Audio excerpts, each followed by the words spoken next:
Merhaba arkadaşlar. Kanalıma hoş geldiniz. Nasılsınız? Umarım iyisinizdir. Ben de çok iyiyim. Teşekkür ediyorum soranlar için. Biliyorsunuz bu çantamın şu çanta kısmını sizinle paylaştım. Bu çantayı daha önce çekmiştim ama bir aksilikler oldu arkadaşlar. Video düzenleme programına herhalde. Çekim yapmıştım ama yükleyemedim. Bir kopukluk oldu arada. Tekrar çekim yaptım sizler için. İnanın bu videoları çekmek hiç kolay olmuyor ve ben de bu konuda çok profesyonel değilim. Sadece hani elimden geldiğince beni takip eden, rica eden arkadaşlarım için elimden geldiğince göstermeye çalışıyorum. Bazen bazı yerleri unutuyorum ve bunu söylüyorum. Bazen fırsatım olmuyor video çekmeye. Bunu da şu yüzden açıklıyorum. Çünkü bazen böyle kötü yorumlar geliyor. İşte çekeceksiniz tam çekin ya da çekmeyin, işte çekiminiz çok kötü, anlatımınız çok kötü gibi. Olabilir arkadaşlar. Benim öyle bir iddiam yok. Hani ben çok iyi video çekiyorum diye bir iddiam yok arkadaşlar.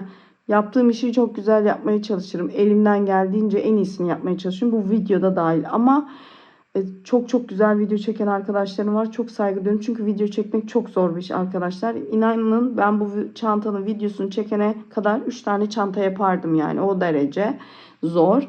Ve hepimiz, ben de bir ev hanımıyım. Yani 2 tane de küçük çocuğum var. Yani en büyüğü 9 yaşında.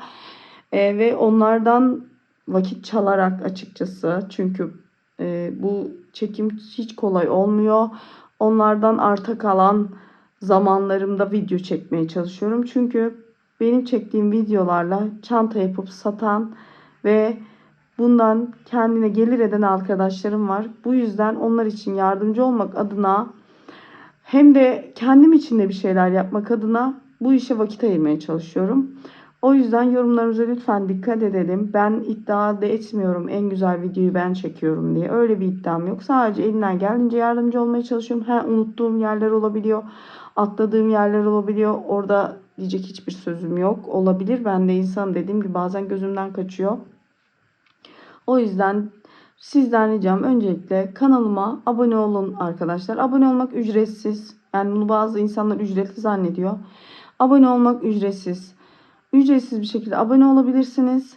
Ve zil butonunu açtığınızda da yüklenir yüklenmez videolarım size haber geliyor. Bir de videolarımı göremeyen arkadaşlarım varmış. YouTube kanalıma girince videolar bölümüne girin arkadaşlar. Orada tüm videolar önünüze serilir ve Instagram adresim şurada da görünüyordur. Yine aynı Edda Tasarım. Oradan bana ulaşıp sorularınızı yönlendirebilirsiniz. Yani Instagram, YouTube'dan soru sorduğunuzda orayı göremeyebiliyorum. Ama Instagram'da daha aktifim. Oradan bana sorularınızı yöneltebilirsiniz. Biraz uzunca bir açılış oldu ama bu konulara değinmek istedim arkadaşlar. Şimdi arkadaşlar çantamın birinci bölümünü çektim. Biliyorsunuz yükledim. Onu ayrı yükledim. Biraz uzun olduğu için hem de işleme kısmına henüz geçmemiştim. Şimdi arkadaşlar bakın. Şu şekilde çantamın modeli var. Şimdi bunlar tamamen doğaçlama arkadaşlar. Şablonu yok. Yani buradan bakarak yapacaksınız. Yani ben istediğim kısımlara batıyorum. Yani ben de o anki ruh halim, çantamın yapısı, mesela modeli, hani ne beni yönlendiriyorsa o tarafa doğru desen yaptım açıkçası. Hani bir şablon yok. Olsa paylaşırdım şablonunu. Şablon buradaki fotoğraf görüntüsü. Yani her bir çiçek birbirinden farklı aslında battığım yerler. Çünkü dediğim gibi orijinali bu şekilde. Kendim istediğim gibi yapıyorum ve doğaçlama bence işin güzelliği de burada arkadaşlar. Eşsiz olması yani. Kendi tasarımım istediğim şekilde istediğim yerlere battım. Şimdi burada arkadaşlar kullandığım iplikler Instagram adresine de gösterdim. Burada tekrar gösteriyorum. Açıklama kısmına sayfayı bırakırım. Oradan temin edebilirsiniz. Bakın 2 tane ip kullandım. Buradaki amaç arkadaşlar, bunu da hem mesela burada bakın şöyle yapayım. 1, 2, 3, 4, 5, 6 tane renk var arkadaşlar. Bu 6 rengi ben 2 ipten yaptım. Varsa elinizde renkli ipleriniz tabii ki bunları kullanabilirsiniz rafya. Benim elimde böyle bir ip vardı. Böyle değerlendirmek istedim. Şimdi arkadaşlar bakın bu ipler şu şekilde açılıyor. Ben burada sadece siyah kullanmadım bu 2 renkten. Diğer renklerini kullandım. İki renkler, bakın burada 4 tane ip sarmışlar. Bu ipleri böyle tek tek ayırdım arkadaşlar. Şöyle vizon, kahve, işte tabağı, bunları böyle ayırdım. Yapacağım renkleri ayırıyorum. Ondan sonra evet biraz zahmetli ama hem maddi olarak da mesela hani iki iple alıyorsunuz, altına renk çıkarıyorsunuz. O şekilde de düşünebilirsiniz. Hem benim elimde bunlar vardı. Ben bunları değerlendirmek istedim. Bakın 4 tane ip çıktı. Buradan da aynı şekilde iplerimizi ayırıyoruz. Şimdi arkadaşlar, evet arkadaşlar, şimdi bakın bu renklerin yerlerini de dediğim gibi o anki nasıl, hangi renk istiyorsam ona göre şekillendiriyorum. Şimdi arkadaşlar, şimdi şu ortaya bir çiçeğimi yapacağım. Bunu yapıp size göstereceğim. Diğeri size kalmış. Yani çantanızın hangi yerine isterseniz bu örneği koyabilirsiniz. Açıkçası dediğim gibi yani bir şablonu yok. Sadece kendi istediğim şekilde yerleştiriyorum. Şimdi arkadaşlar ben burada yaptığım gibi, konumlandırdığım gibi aynı şekilde arkaya da konumlandıracağım. Şimdi arkadaşlar ipimi şöyle arkadan doğru alıyorum. Bakın burada şunu sayıyorum. Şu aynı kısımda gelsin diye. Çünkü buraya sap takacağız. Şimdi 1, 2, 3, 4, 5, 6, 7, 8. Hatta şurada 7 tane. 1, 2, 3, 4, 5, 6, 7. Yani şurası arkadaşlar bakın. İkisinin ortası şuradan. Şimdi başlangıcımı yapacağım. Şöyle göz kararı arkadaşlar. Şuradan batıyorum. Yani şu en üst tepeye, bakın şu en sivri yer var ya başlangıç. Şimdi onu ilk önce onu yapıyorum arkadaşlar. Bir hizalama yapıyorum. Şöyle ipimi çıkardım. Bunu sonra düğümleyeceğim. İçeriden bağlayacağım. En sona zaten çantamın iplerini temizliyorum. Şimdi arkadaşlar bakın çıktı. İpin çıktığı aynı noktaya tekrar iğnemi getiriyorum. Bakın. İğnemi getirdikten sonra şöyle parmağımla şöyle düzeltiyorum. 1, 2, 3, 4, 5, 6, 7. Şimdi bunu buraya yapıyorum. Buradaki saymamın nedeni dediğim gibi buralara sap askı kısmı gelecek. Arkasıyla önünün aynı olması için. Yoksa çiçeklerin şekilleri yani birebir aynı değil arkadaşlar. Yani aşağı yukarı oynamaları oluyor. Şimdi bunu buradan içinden geçirdim. Tekrar bakın bu ipin geldiği noktadan tekrar iğnemi geri çekiyorum. Ya normalde nakış yapanlar bunu bilir. Nakış tekniği arkadaşlar. Şimdi burada yani bu çiçek deseninin bakın şöyle bir uzun kısmı, işte kısa kısmı, uzun kısmı derken burada 1, 2, 3, 4, 5, 6 tane şöyle sivri kısım var. Bakın şöyle 1, 2, 3, 4, 5, 6. Bunu yakalamaya çalışıyorum. Yani tamamen dediğim gibi doğaçlama, diğer çiçeklerle uyum sağlamasına dikkat ediyorum. Şöyle gözüme hoş gelen yerlere uzunlu kısalı batıyorum arkadaşlar. Ben şimdi biraz sessiz olarak bunu size çekerim. Mantığını anlamış olursunuz. Ondan sonra siz de istediğiniz yerlere çiçeklerinizi yaparsınız arkadaşlar. Dediğim gibi tamamen bakın doğaçlama. Yani şuraya batıyorum, buraya batıyorum bunu diyemem. Gözüme nasıl güzel geliyorsa ve biraz da boyutlu durması için şöyle üstünden belki bazı yerlerinden bir iki kere geçiyorum. Bakın. Yani bu size kalmış. Başka bir çiçek deseni de yapabilirsiniz. Şimdi arkadaşlar işte geri dönüyorum. Tekrar mesela şuradan geçeceğim. Yani dediğim gibi doğaçlama, istediğiniz yerlere batın arkadaşlar. Ben de bu şekilde yapıyorum. Şuraya tekrar batacağım ki şu, bakın şöyle. Şimdi arkadaşlar dediğim gibi sessiz olarak videoyu çekeceğim.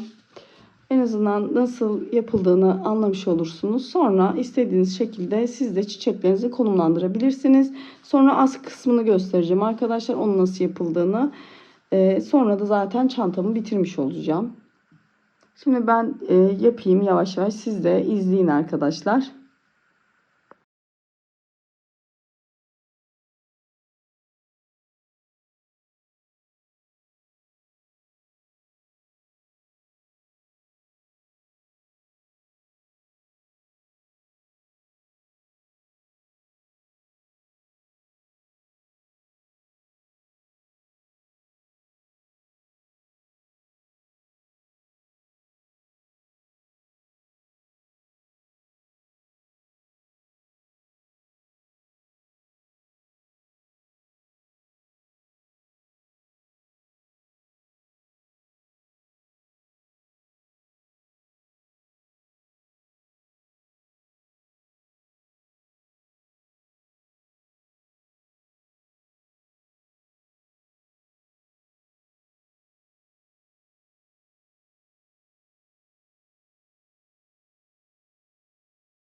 Evet arkadaşlar, bakın kısacası anlatmak istediğim tamamen doğaçlama. Yani battığım yerler aşağı yukarı sağa sola diye bunu belirtemem.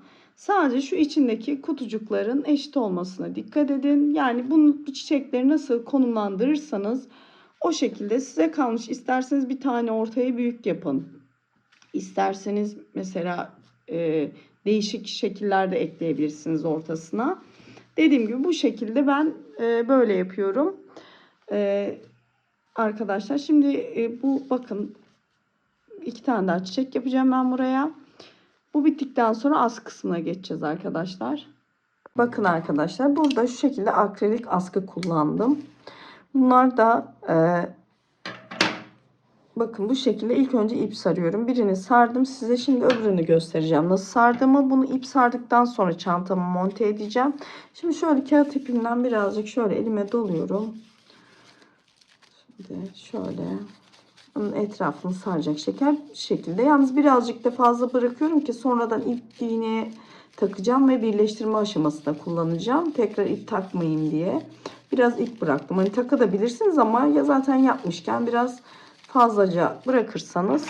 Şimdi arkadaşlar bakın şöyle bir ip kestim. Şimdi arkadaşlar bakın. Sap şu şekilde görünüyor. Bunu bana çok sordular nasıl yaptınız diye. Tekrar göstereyim arkadaşlar. Bakın şimdi azıcık kamerayı yaklaştırayım. Bakın arkadaşlar. Önce şimdi bu ucunu şu şekilde bakın. Şöyle elimle alt tarafı arka tarafa doğru tutuyorum. Bakın şunu. Artık bunu şöyle başta şöyle bir tur attıktan sonra alttaki elime ipi hiç bırakmıyorum ve bunu şöyle düzgünce sabitliyorum ve bakın arkadaşlar şu şekilde şöyle ipimi içinden geçiriyorum. Arkadan bakın kesinlikle ipi bırakmıyorum. Bu ip parmağımın altında. Şöyle ipim açıldı ama içinden geçiriyorum. Bakın. Dediğim gibi arkadaki ipi kesinlikle parmağınızdan bırakmayın ve şöyle sabitleyin. Şöyle sırayla muntazam şekilde bunu doluyorum. Şöyle elimle düzeltiyorum. Bu arada çok sıkı olmamasına dikkat edin. Çünkü iğneyle birleştirme sırasında bu aralara geçecek ipimiz. Orada da böyle bir hani pot görüntü olmasın diye ipimizi aralarından doğru geçiriyorum. Hani bir bütünlük sağlasın diye. Şimdi arkadaşlar bakın.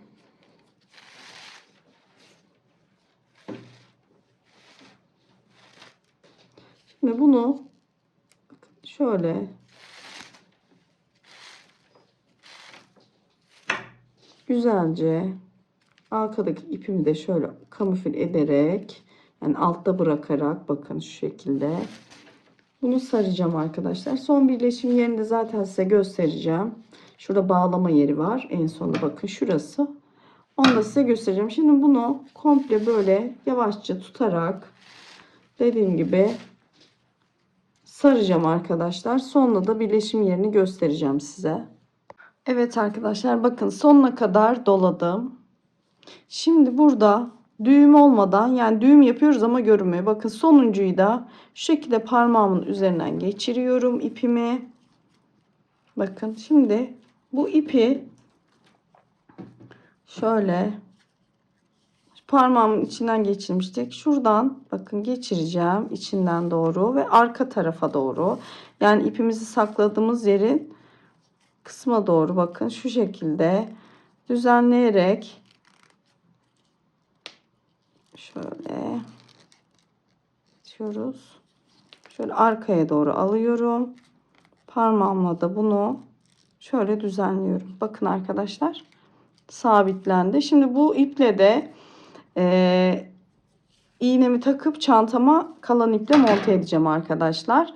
Önce dediğim gibi yerini ayarlayacağım. Sonra monte edeceğim iğneyle. Şimdi arkadaşlar bakın askımızı ortaladım. Siz bunu güzelce ortalayın, ölçün. Şimdi bakın iğnemizi takmıştım.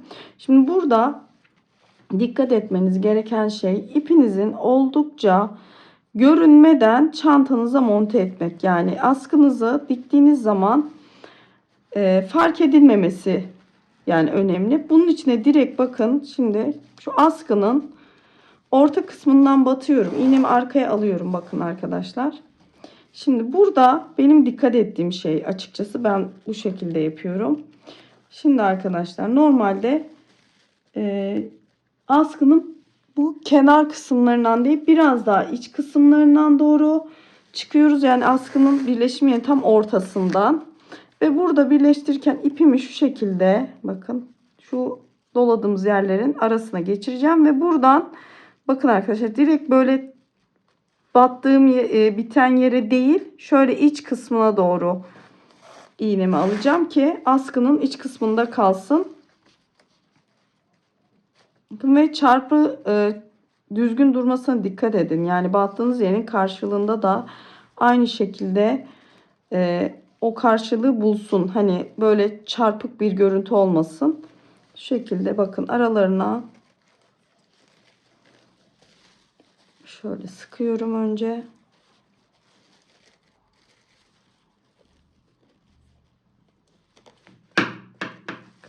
Şöyle. Şimdi bunu sabitlemek biraz zor oluyor. Şöyle elimle tutacağım. Dediğim gibi siz bunu şöyle sabitleyin güzelce. Ben elimle tutacağım şimdi.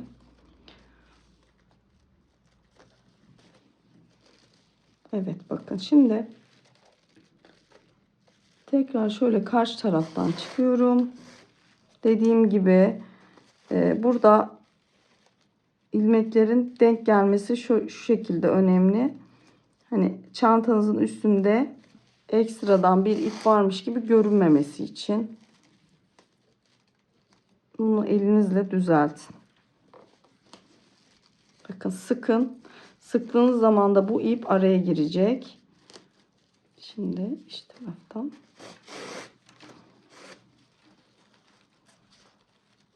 Bakın arkadaşlar, böyle çantamızın bakın askının şöyle alt tarafına doğru batıyorum. Yani ipim iç taraftaymış gibi kalacak ve şöyle elimle düzeltiyorum ve çekiyorum. Bunları tabii elimle düzeltiyorum ben. Şimdi arkadaşlar bütün askıyı bu şekilde birleştireceğiz. Dediğim gibi başka bir işlem yok. Sadece burada el marifeti, biraz da böyle gizleyerek, işçilik burada biraz belli oluyor arkadaşlar. Bunlara dikkat ederseniz sizin de detaylar çantaya şıklık katar. Detaylarınız ne kadar temiz ve muntazam olursa çantanızın görünüm kalitesi de o kadar artar. Yani bu benim kendi tecrübem. İnce detaylar çok önemlidir. Bakın arkadaşlar, şimdi bunu iyice sıkacağım. Ve bakın şöyle aynı hizada olmasına özen gösterin. Bakın sıktığınız zaman burada değişik bir görüntü olmuyor. Şimdi tekrar buraya batıracağım. Bir kez daha göstereyim. Zaten gerisi aynı şekilde devam edecek. Bakın. Şimdi tekrar ve burada şu çizgiye dikkat edin. Hani sıranızın çizgisine şöyle batıyorum. Şöyle elimle ayarlıyorum. Çarpık olmasın ve çekiyorum. Bakın. Şimdi bütün sırayı böyle tamamlayacağım arkadaşlar. İkisine takıp çantamın bitmiş halini göstereceğim size. Evet arkadaşlar, çantamın askılarını da taktım. Bakın, için astar yapılacak. Şu şekilde. Şimdi arkadaşlar ip olarak bunun içine ip yürüterek kullandığımız için siz, yani ipin kalınlığı, inceliği de çok önemli. Yani el ayarı da çok önemli. Kabaca 600 gram kadar bir ip bulundurun elinizde. Her zaman dediğim gibi fazladan alın, eksik almayın. Çünkü yani tamamlamak için ip aldığınızda bunlarda ton farkı olabiliyor. O yüzden her zaman fazladan ip bulundurmak her zaman iyidir arkadaşlar. Şimdi ölçü vereceğim arkadaşlar size. Şimdi çantamın ölçüsünü vereyim. Bakın arkadaşlar, ağız genişliği 40-41 santim gibi geliyor. Dediğim gibi bu el ayarınıza göre değişir arkadaşlar. İpinizin kalınlığına göre. Tabandan yukarıda 26 santim arkadaşlar. Umarım beğenmişsinizdir. Elimden geldiğince size çekmeye çalıştım arkadaşlar çantanın yapımını. Dediğim gibi bu motifleri de ayrı bir sessiz video olarak atacağım. Oradan fikir edinebilirsiniz. İzleyen arkadaşlarıma şimdiden çok teşekkür ediyorum. Yapacak olanlara kolay gelsin diyorum. Bir beğeni, bir emoji koyup beni desteklerseniz de çok mutlu olurum arkadaşlar. Bir dahaki videoya kadar hoşça kalın.